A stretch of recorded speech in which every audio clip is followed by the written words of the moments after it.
Hello friends, welcome to queen B paradise Tamil. இன்றைக்கி நம்ம எல்லாருக்குமே ரொம்ப யூஸ்ஃபுல்லாக இருக்கிற மாதிரி சூப்பரான கிச்சன் டிப்ஸ் தான் இந்த வீடியோவில் நம்ம பார்க்க போகிறோம். நான் ஷேர் பண்ணுற ஒவ்வொரு டிப்பும் உங்களுக்கு ரொம்ப யூஸ்ஃபுல்லாக இருக்கும். வீடியோவை ஸ்கிப் பண்ணாமல் முழுசாக பாருங்கள். இந்த மாதிரி யூஸ்ஃபுல் வீடியோஸ் பார்க்குறதுக்கு நம்ம சேனலை சப்ஸ்கிரைப் பண்ணிவிட்டு இன்ஸ்டாகிராம், ஃபேஸ்புக்லேயும் ஃபாலோ பண்ணுங்கள்.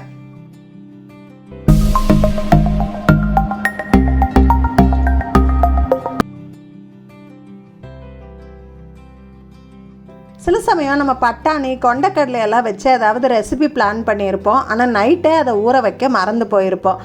அந்த மாதிரி சமயங்களில் நம்ம 7-8 மணி நேரம் ஊற வைக்காமல் ஜஸ்ட்டு ஒரே 1 மணி நேரம் ஊற வச்சு கொண்டைக்கடலை, பட்டாணியெல்லாம் நம்ம சூப்பராக சமைக்க முடியும். அது எப்படின்னு பார்க்கலாம். நான் 1 கப் அளவு கொண்டைக்கடலை எடுத்திருக்கேன். இதை நல்லா வாஷ் பண்ணி எடுத்துக்கிட்டேன். இதை சுடு தண்ணியெல்லாம் ஊற்றி வைக்கிற ஃப்ளாஸ்க்குள்ளே நான் போட்டுக்க போகிறேன். ஃப்ளாஸ்கோட பாதி அளவு நம்ம போட்டால் போதும். ஏன்னா இதுக்கப்புறம் நம்ம சுடு தண்ணி ஊற்ற போகிறோம். ஒருவேளை கடலையோட அளவு அதிகமாக இருக்குது அப்படின்னா நீங்கள் 2 ஃப்ளாஸ்க்காக எடுத்துக்கலாம். இல்லைன்னா உங்கள் வீட்டில் நல்ல டைட்டான மூடியோட ஹாட் பேக் இருக்குது அப்படின்னா நீங்கள் ஹாட் பேக்கில் கூட போட்டுக்கலாம். இப்போ ஒரு பாத்திரத்தில் தண்ணி கொதிக்க வச்சுருக்கேன். தண்ணி நல்லா கொதிக்கணும். ரோலிங் பாயில் வர்ற வரைக்கும் நல்லா கொதிக்கணும். இப்போ ஸ்டவ் ஆஃப் பண்ணிவிட்டு இந்த தண்ணியை எடுத்து நம்ம ஃப்ளாஸ்கில் நிரப்பிக்கலாம். நல்லா சூடாக இருக்கும் போதே ஊற்றிடுங்க. ஃப்ளாஸ்க்கை நல்லா டைட்டாக மூடி ஒரு 1 மணி நேரம் அப்படியே வச்சிடலாம். இப்போ 1 மணி நேரம் ஆயிடுச்சு. இப்போ எப்படி ஊறி இருக்குன்னு பார்க்கலாம். நல்லா ஊறி இருக்குது. கொண்டைக்கடலை நல்லா பெருசாக இருக்குது. இப்படி நகத்தில் கிள்ளுனாலே 2ஆக உடையுது. அந்த அளவுக்கு நல்லா ஊறி இருக்குது. இப்போ இதை நம்ம குக்கரில் வேக வைக்க போகிறோம். இந்த கொண்டைக்கடலைக்கு தேவையான அளவு உப்பு சேர்த்துக்கிறேன். நம்ம இந்த கொண்டைக்கடலையை கம்மி நேரம் தான் ஊற வச்சுருக்கோம். அதனால் கேஸ்ட்ரிக் ப்ராப்ளம் எல்லாம் வராமல் இருக்கிறதுக்காக 2 சிட்டிகை அளவு பேக்கிங் சோடா சேர்த்துக்கிறேன். இது சமையல் சோடா, ஆப்ப சோடான்னு சொல்கிறோம் இல்லைங்களா, அதுதான் இது. இது சேர்த்தும் போது நல்லா சாஃப்டாக பருப்பு வெந்துடும். நம்மளுக்கு கேஸ்ட்ரிக் ப்ராப்ளம் வராது. இப்போ குக்கரை மூடி இதை 8லிருந்து 10 விசில் வரைக்கும் நம்ம குக் பண்ணிக்கலாம்.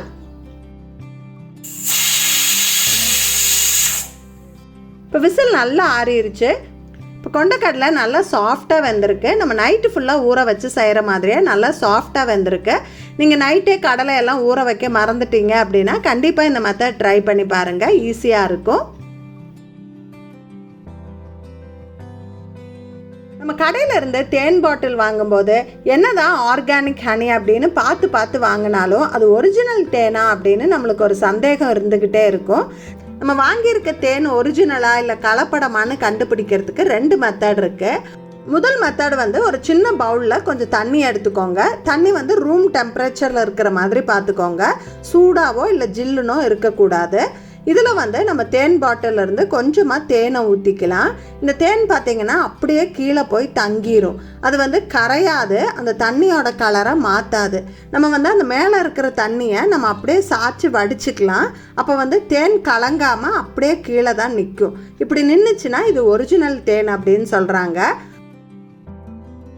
அதே மாதிரி தேன் பாட்டிலை நம்ம அப்படியே கிச்சன் கவுண்டர் டாப் மேலே ஸ்டோர் பண்ணாலும் ஒரிஜினல் தேனாக இருந்தால் எறும்பு பிடிக்கவே பிடிக்காது அப்படின்னு சொல்கிறாங்க.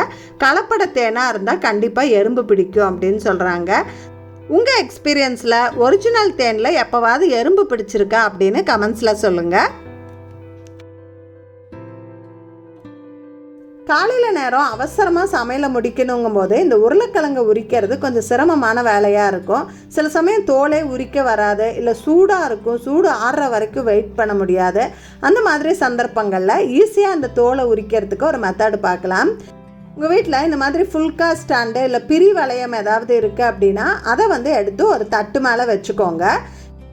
வேக வச்ச உருளைக்கிழங்க இந்த மாதிரி மேலே வச்சு நம்ம அழுத்தினா போதும். உருளைக்கிழங்கு கீழே போயிடும், தோல் மட்டும் மேலே நின்றும். நம்ம ஈஸியாக இப்படி எடுத்துடலாம். ஒரு 2 நிமிஷத்தில் உருளைக்கிழங்கு எல்லாத்தையுமே தோல் உரித்து நீட்டாக மசிச்சும் வச்சுட்டோம். இப்போ இதை ரெசிபிக்கு பயன்படுத்துறது ரொம்ப ஈஸியாக இருக்கும். காலையில் நேரம் ரொம்ப டைம் சேவிங்காக இருக்கும். ட்ரை பண்ணி பாருங்கள். சில சமயம் நம்ம வீட்டில் கிச்சனில் வேலை பார்க்குறதுக்கே நம்மளுக்கு ரொம்ப போர் அடிக்கும். அந்த மாதிரி சமயங்களில் போர் அடிக்காமல் வேலை பார்க்குறதுக்காக ஆடியோ புக் கேட்டுக்கிட்டே அந்த வேலையெல்லாம் செய்வேன் அப்படின்னு நான் நிறைய வீடியோஸில் ஷேர் பண்ணியிருக்கேன். குக்கு எஃப்எம்மில் நான் கேட்டு எனக்கு ரொம்ப பிடிச்ச ஆடியோ புக்ஸ் எல்லாம் உங்களுக்கு சஜஸ்ட் பண்ணிட்டு வந்துட்டுருக்கேன்.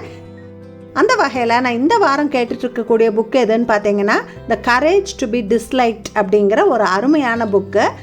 எப்போ பார்த்தாலும் மனசு என்னவோ போல் இருக்குது, ஏதோ கவலையாகவே இருக்குதுன்னு யோசிக்கிற ஆளா நீங்கள், அப்போ இந்த புக்கு வந்து உங்களுக்கு ரொம்ப ரொம்ப யூஸ்ஃபுல்லாக இருக்கும். நம்ம மனசில் இருந்து கவலையெல்லாம் தூக்கி போட்டுட்டு எப்பவும் ஜாலியாக உற்சாகமாக எப்படி இருக்கிறதுன்னு நிறைய இன்ட்ரெஸ்டிங்கான விஷயங்களை இந்த புக்கில் டிஸ்கஸ் பண்ணியிருக்காங்க. டைம் இருக்கும்போது கண்டிப்பாக கேட்டு பாருங்கள். அதை கவலைன்னு கூட சொல்ல முடியாது, ஒரு மாதிரி பிடிக்காத ஃபீலாக இருக்கும், எரிச்சலாக இருக்கும், காரணமே இல்லாமல் கோபப்படுவோம். குக்கு எஃப்எம்ல செல்ஃப் கேர், மோட்டிவேஷன், நாவல், என்டர்டைன்மெண்ட் இந்த மாதிரி நிறைய கேட்டகரியில் 10,000 மணி நேரம் ப்ளே பண்ணுற அளவுக்கு நிறைய ஆடியோ புக்ஸ் வந்து அவைலபிளாக இருக்குது. குக்கு எஃப்எம்மோட வருட சந்தா 399 ரூபா. ஆனால் குவீன் 50ங்கிற கூப்பன் கோடை யூஸ் பண்ணுற நம்ம சப்ஸ்கிரைபர்ஸ்க்கு வருட சந்தா வெறும் 199 ரூபாய்க்கு கிடைக்குது. ஒரு நாளைக்கு வெறும் 50 பைசா மட்டும் செலவு பண்ணி வருஷம் ஃபுல்லாக எவ்வளவு புக்ஸ் வேணாலும் நம்ம கேட்டுக்கலாம். உட்காந்து புக்கு படிக்க டைம் இல்லையா? குக்கு எஃப்எம்ல கேளுங்க மனதிற்கு பிடித்ததை. பாவக்காய் வந்து ரொம்ப ரொம்ப ஹெல்தியான ஒரு வெஜிடபிள். ஆனால் அது கசப்பாக இருக்குங்கிறதுக்காக நம்ம அதிகமாக வாங்குறதே இல்லை. பாவக்காவை கசப்பே இல்லாமல் குழந்தைங்க கூட விரும்பி சாப்பிட்ற அளவுக்கு எப்படி டேஸ்ட்டாக செய்யலாம் அப்படின்னு பார்க்கலாம். பாவக்காவை நல்லா கழுவிட்டு இந்த மாதிரி நீளமாக வெட்டி உள்ளே இருக்கிற அந்த விதை பகுதியெல்லாம் வந்து நம்ம கிளியர் பண்ணிடணும். இந்த மாதிரி ரொம்ப சன்னமான பீசஸாக நம்ம கட் பண்ணி எடுத்துக்கணும். இப்போ வெட்டி வச்சுருக்க பாவக்காயெல்லாம் ஒரு பவுலில் சேர்த்து கொஞ்சமாக மஞ்சத்தூள், தேவையான அளவு உப்பு, ஒரு 2-3 சிட்டிகை பெருங்காயத்தூள் சேர்த்து நல்லா கலந்து விட்டுறலாம். இதை மூடி அப்படியே ஒரு 15-20 நிமிஷம் விட்டுருங்க. 15 நிமிஷம் கழித்து பார்த்தா அந்த பாவக்காயிலேருந்து தண்ணி வந்து வெளியில் வந்திருக்கும். இந்த மாதிரி தண்ணியாக இருக்கும். அந்த தண்ணியெல்லாம் சுத்தமாக பிழிஞ்சு எடுத்துக்கலாம். நம்ம ஒரு பேனில் 2 டேபிள் ஸ்பூன் தேங்காய் எண்ணெய் சேர்த்து நம்ம ரெடி பண்ணி வச்சுருக்க பாவக்காயும் சேர்த்து நல்லா ப்ரௌனாக முருகலாக ஆகிற வரைக்கும் நம்ம ஃப்ரை பண்ணி எடுத்துக்கணும். தேங்காய் எண்ணெயில் செய்யும்போது அந்த ஃப்ளேவர் ரொம்ப நல்லாயிருக்கும். பாவக்காய் ஒரு 90% வெந்ததுக்கப்புறமா ஒரு சாப்பரில் 5-6 பூண்டு பல், 3 பெரிய வெங்காயம் சேர்த்து நல்லா பொடியாக சாப் பண்ணி எடுத்துக்கிறேன். இதை வந்து அந்த பாவக்காயில் சேர்த்து நல்லா வதக்கிக்கலாம். ஏற்கனவே பாவக்காயில் உப்பு சேர்த்துருக்கோம், அதனால் இந்த வெங்காயத்துக்கு தகுந்த உப்பு, மிளகாத்தூள் சேர்த்து நல்லா பரட்டி எடுத்துக்கலாம்.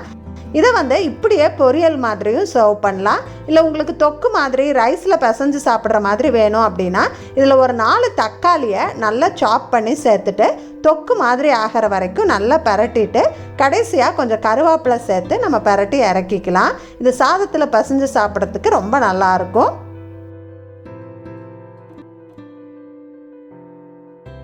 நம்ம சமைச்சிட்டு இருக்கும்போது நம்ம அடிக்கடி பயன்படுத்தக்கூடிய ஒரு விஷயம்னு பார்த்தீங்கன்னா இந்த கேஸ் லைட்டர். ஆனால் இந்த கேஸ் லைட்டரை நம்ம கவனம் செலுத்தி க்ளீன் பண்ணி மெயின்டைன் பண்ணவே மாட்டோம்.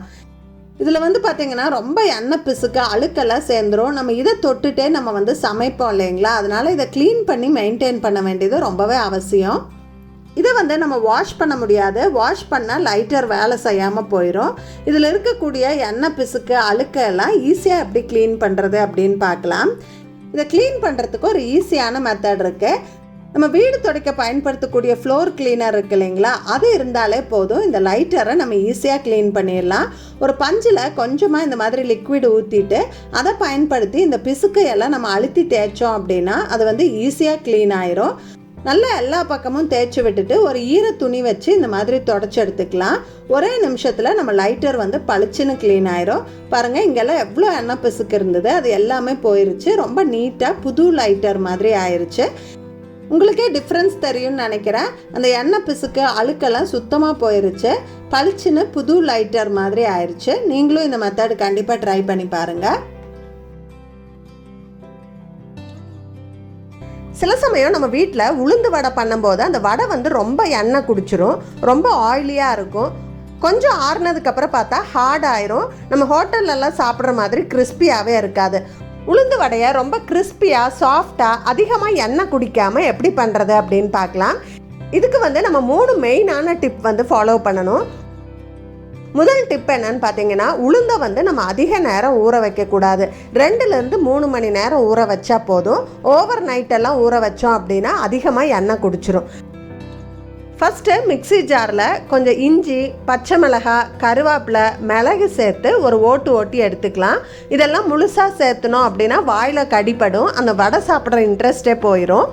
தண்ணி சேர்க்காமல் இந்த மாதிரி அரைச்சி எடுத்துட்டு அதே மிக்ஸி ஜாரில் நம்ம ஊற வச்சுருக்க உளுந்தை தண்ணியெல்லாம் சுத்தமாக வடிச்சிட்டு நான் சேர்த்துக்கிறேன்.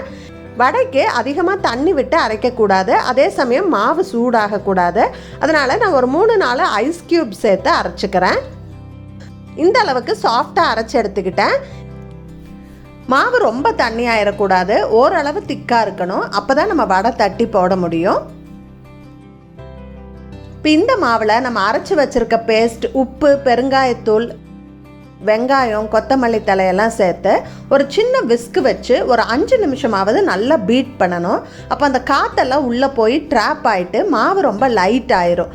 அந்த மாவில் நம்ம வடை சுடும் போது காற்று மாதிரி ரொம்ப லைட்டாக இருக்கும், ரொம்ப கிறிஸ்பியாக மொறுமொறுன்னு கிடைக்கும். இப்போ நம்ம எண்ணெயில் போட்டு பொரிச்சு எடுத்துக்கலாம். இந்த வடை அதிகமாக எண்ணெய் குடிக்காது, ஆறுனதுக்கப்புறம் கூட நல்லா சாஃப்டாக கிறிஸ்பியாக இருக்கும். கண்டிப்பாக ட்ரை பண்ணி பாருங்கள்.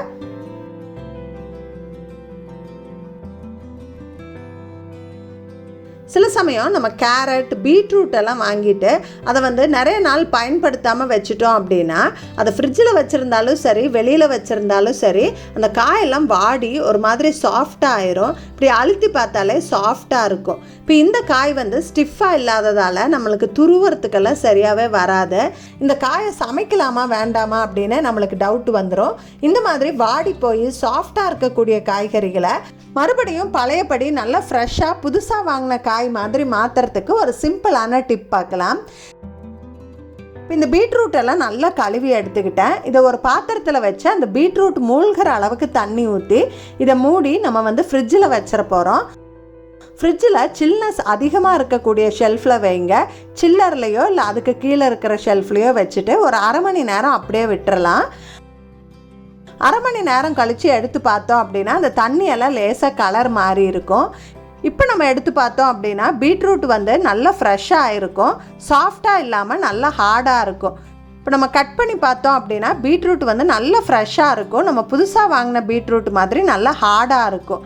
கண்டிப்பாக ட்ரை பண்ணி பாருங்கள். இதே மெத்தடில் நம்ம வாடிப்போன கேரட்டை திரும்பவும் ஃப்ரெஷ்ஷாக்க முடியும். ஜஸ்ட்டு தண்ணியில் போட்டு நம்ம சில்லரில் வச்சுட்டோம் அப்படின்னா ஒரு 1/2 மணி நேரத்தில் பழையபடி ஃப்ரெஷ் ஆயிரும். ட்ரை பண்ணி பாருங்கள். நான் இந்த வீடியோவில் ஷேர் பண்ண கிச்சன் டிப்ஸ் எல்லாம் உங்களுக்கு ரொம்ப பிடிச்சிருந்துருக்குன்னு நினைக்கிறேன். உங்கள் கிச்சனில் கண்டிப்பாக ட்ரை பண்ணி பார்ப்பீங்கன்னு நினைக்கிறேன். இந்த வீடியோ பிடிச்சிருந்தா இந்த வீடியோக்கு ஒரு லைக் கொடுக்க மறந்துடாதீங்க. உங்கள் ஃப்ரெண்ட்ஸ் அண்ட் ஃபேமிலி கூட ஷேர் பண்ணிக்கோங்க. மறக்காமல் நம்ம குயின் பீ பேரடைஸ் தமிழ் சேனலை சப்ஸ்கிரைப் பண்ணிடுங்க. தேங்க்ஸ் ஃபார் வாட்சிங். Bye bye.